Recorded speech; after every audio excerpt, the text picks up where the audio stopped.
Ladies and gentlemen, how are we doing today?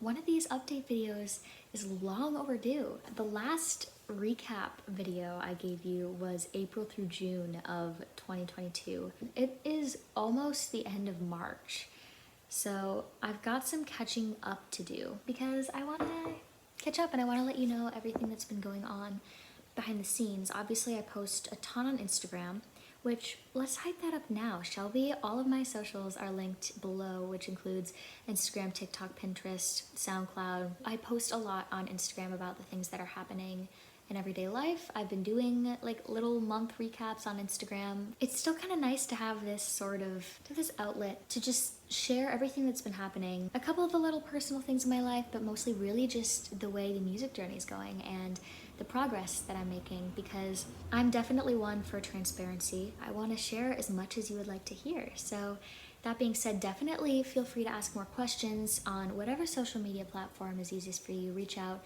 But anyways, I'm babbling and we have a lot to get through. So we're going to be starting in July of 2022. July was still pretty recently after I moved to Cape Cod, which I am being more transparent about now. I was really hush-hush about it. I was like, I live somewhere in the United States. But now I'm realizing that you need to know where I am if you want to come to my gigs. So I still was really in the thick of my waitressing job. I was dealing with a lot of anxiety still. And actually, I haven't gone back and watched my April through June recap, but I think it'd be really interesting to watch because I was really anxious at that point. And I was doing a lot of things to try to fix the physical symptoms that I was having. I wasn't sure if maybe the stomach stuff was different stuff I was eating, because that tends to be my first resort. I stopped drinking coffee and I still haven't had a sip since then, which is kind of crazy. And I stopped drinking coffee the week that I accompanied my sister in New York when she was doing a fashion program. It was fun to get to kind of figure out what I was going to do instead of coffee because I love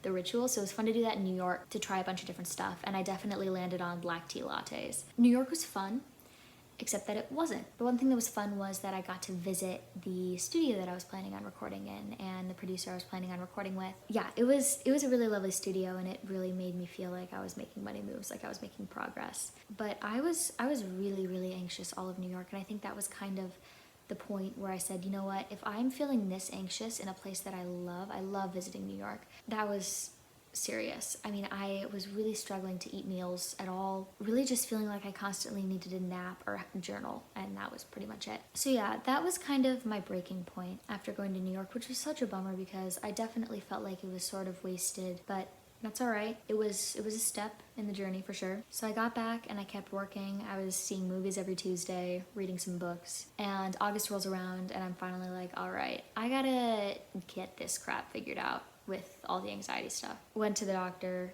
and she was like, yeah, you definitely need to get anxiety meds. I'm like, well, that was easier than I expected it to be, but I agree with you. I did. I started taking Zoloft, which you probably have heard about if you've been following anything. I will say everybody's journey is completely different with starting to take meds like that, whether you want to take them or not, how much you take. I am such an advocate for taking them if you need them. Definitely being safe about it, going through your doctor, all of that, but they definitely made a huge difference for me, and I'm on a pretty small dose, and they made a really big difference. But yeah, I will preface by saying, I've talked to a lot of people who it hasn't really worked for them and they feel better without them, or they would rather lean more into therapy or prayer or journaling or whatever, and that's great. But they really worked for me, and my family has a history of taking them and it's worked well for them. So I'm really glad that I'm on them now. But it was really tough to transition into that. It was probably a 6-week period, which is really long when you're feeling this way, where I just kind of felt outside of myself. I was like really dissociated. I felt dumb was the word I used to describe it a lot. I felt like I couldn't remember the words I used to use, and I love big words. And I was really convinced I was gonna go off of them because it was brutal. I hated it. I also started going to therapy. I'm no longer in therapy. I wasn't on fire about it. I've tried therapy a couple of times, and I think I just haven't found the right therapist for me yet, because I hear really good things from a lot of people, but it's just, I feel kind of weird about it because it's like, I don't like people telling me what to do, and I feel like I fully understand my emotions, so I I haven't really found a therapist that gives me anything else. Like, I feel like most therapists either are telling you what to do or helping you understand yourself. And I was kind of on a really rigid schedule, sort of, which helped with the anxiety to have some structure. A music success that was huge for me was that my song Grocery Line went, I don't want to say viral, but when I started posting Instagram Reels, the Instagram Reel situation was like popping off. Instagram's really pulled back on that. They're not giving Reels like nearly as many views anymore. So right now I'm probably getting 200 to 500 views per Reel, sometimes 1,000, 1,500, but that's about where it caps. Grocery Line in August got 66,000 views, which was huge for me. That hadn't happened before, and it was really a boost of confidence, because I try not to put my confidence in people so much as relying on the confidence in myself, in knowing that this is what I want to be doing, as well as the confidence that, you know, God created me for this purpose, and so it's gonna work out, and as long as he has confidence in me, there's nothing I can't do. But it's sometimes fun in an industry dominated by at least the perception of outside validation, to get a little bit of that. I still considered it a blessing and a gift from God that he would make that happen. But yeah, it was really nice. And now I know that Grocery Line hits and everybody loves it. And that's such a product of the way that I was feeling, because it's all about restricting yourself of certain things to try to feel more structure, to feel less anxiety, to feel more mature and like you have your life together, when really like you just want to embrace some of the chaos. And it was so fun too, because I posted it really late at night and then just went right to bed. And I was talking with a friend the next day, and she was the one that told me that it had gotten like 22,000 views overnight. So it was really cool to have that kind of movie moment of like somebody else telling you. September is kind of lame. I met Ben Platt, which was fun. October has some cool stuff though. I was definitely living my best fall life, because I had gotten over the hill of starting my SSRIs, started working at a gym, which is ironic if you know me, like working at a front desk, which is actually a wonderful job. The waitressing thing really slows down on Cape Cod in the winter, because now everybody's back in Boston. The summer is wonderful, but the winter is so dry. The gym one is not too bad, because I pretty much do about an hour and a half of actual work for them, and the rest of the time I spend just sitting at this desk. For the first couple of months while I worked there, I read a bunch of books. But then once things started to pick up at the beginning of this year, which we'll get to, I realized I should probably be using that time for music things. So most of the time now, I'm editing reels there, or doing research, or securing other stuff for EP projects and all that kind of stuff. I also got to invite some friends out to Cape Cod for the first time, which was so sweet. It was so fun to have them over and just to, you know, have that time of fellowship. It is really pretty lonely out here. I pretty much only have my dogs out here, and you see them a lot if you follow me on Instagram. Yeah, so it was a joy just to get to cook for them and just have conversations with them and go to the beach with them and all sorts of things like that. It was really a blast, and I'm hoping to get to do that more often. I also went to my very first concert alone in October. It felt like a big thing at the time, no longer a big thing in the slightest. I was super confident in my ability to do that again afterwards, so I've done it several times since then. And in that same weekend, I visited the hill that they filmed the rejection scene on in the 2019 Little Women. Living in Massachusetts and so near to so many of the filming locations for Little Women, I really wanted to see that hill because it's gorgeous and it's not too far. So I drove about an hour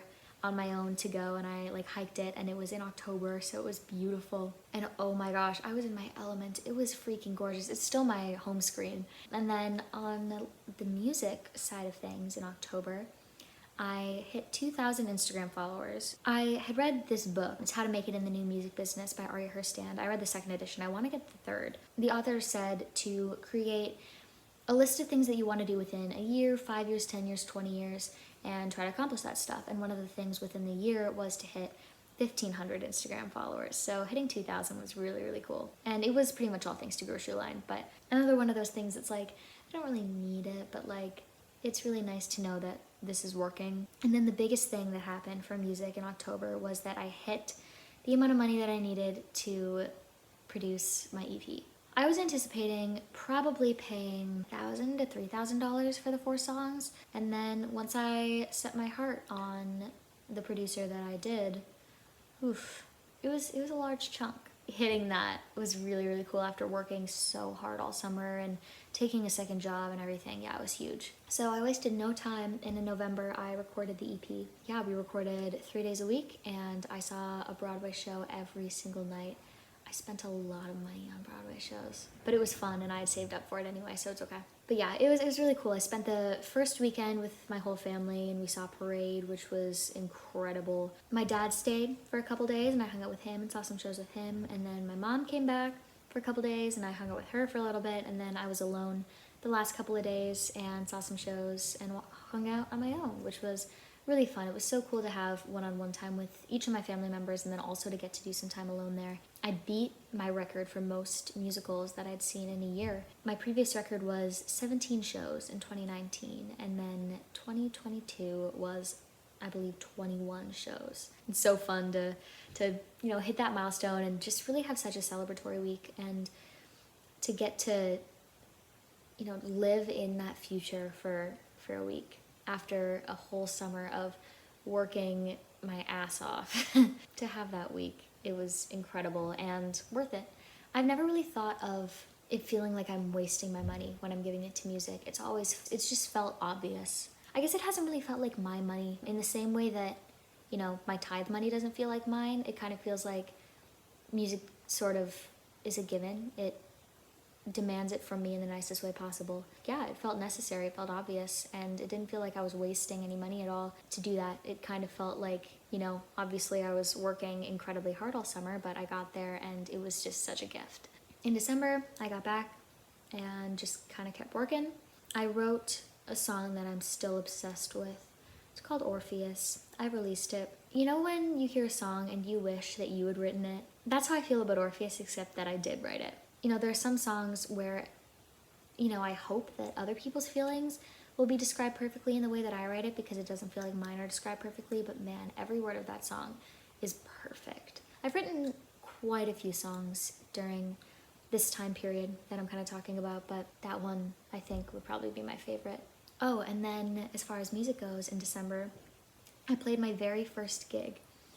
I obviously have done musicals, I've done choir performances, I've done solos, I've played at church, all of those wonderful things, but I'd never done a gig as myself, just with myself. And yeah, it was this Christmas show, and I just played a bunch of Christmas songs, and it was so sweet. I was so nervous the entire day, like shaking nervous, and I got up there and it was so easy. Since then, I've been like, let me sing anywhere. I love it. In January, I got my wisdom teeth out. They started to hurt towards the end of December, and they've always kind of bothered me a little bit for the last probably 4 years. It was bad. It was like I like couldn't open or close my mouth sometimes, and like it hurt to eat. So I was like, all right, let's get this over with. And I begged them to let me get it done ASAP. And now I never need to worry about that again, thank God. At the beginning of this year, just a lot of working. There was somewhat of a decent work-life balance, although my life was kind of taken up by anxiety over the summer, because, I didn't start work till 4, so the whole rest of the day was, reading and working on music and that kind of stuff. And now I pretty much just work on music or am working at the gym or at the restaurant. So I'm excited for the summer when hopefully I can pull back from the gym and play some gigs and work at the restaurant, and that can kind of be my thing. In February, I was mostly working. I went to a couple concerts, which was super fun. I got to meet Adam Melcher again, which meeting Adam Melcher is kind of milestone moments for me. It was the 3rd time that I'd met him. The first time I met him, I was like, oh my gosh, this is incredible. And then I had an existential crisis thinking about how what I'd seen him do is totally what I want to do with my life. And then I did meet him again in Boston when he was opening for Chelsea Cutler, and I was like, hey, I'm pursuing music now, I'm doing it. And then this time around, I got to tell him that the EP's recorded. It's really fun to get to do that and have so many opportunities to tell someone that I so admire and inspires me so much about that I'm taking those steps. It's fun for me. So March was fun. Somehow I always do fun stuff in March and April. And they sneak up on me because those don't seem like fun months at all, but they're a blast. So in March, first I got to go to Hawaii with my family for a week and a half, which was so much fun. we pretty much just lounged around. I read a lot of books, you know, last year, and I have these Anguilla vlogs, and I really just was struggling back then because I hadn't really gotten into the groove of working on music, so I wasn't sure how much I should be working on music and how much I should be relaxing. But after working so hard on music now, I was like, this is awesome. I can just chill. So yeah, I did, and I read a lot of books, and I ate gluten, even though I don't really do that anymore. And I headed over to Montana again, which is kind of wild because I believe I talked about going to Montana in the last recap video. I went back a year later for yet another wedding. I actually stayed in the house of my friends who got married last year, which was just a blast and so fun, and they were so great to us. And yeah, it was fun after, you know, being just kind of a spectator of their relationship, you know, at their wedding, to get to witness it in real life. It was so cool. We hung out there and got to celebrate. My friend, she was my roommate actually when I did my school in Montana. So yeah, super excited for her, and we got to each play a little part in her wedding, making the playlists and making little labels for her cakes and things like that. So yeah, it was really fun to reconnect with everybody, and we hosted a song share, which was really cool. Basically where, you know, a bunch of musicians get together and just play their original music, get inspired, all that kind of stuff, and that was really, really cool. And it's always refreshing going back to Montana because it just reminds me how I want to treat my friends, how I want to treat my family, how I want to steward my living space, and just my presence as a person and on social media and all of that. It always just puts me in the right headspace. Don't get me wrong, it definitely gave me a crisis.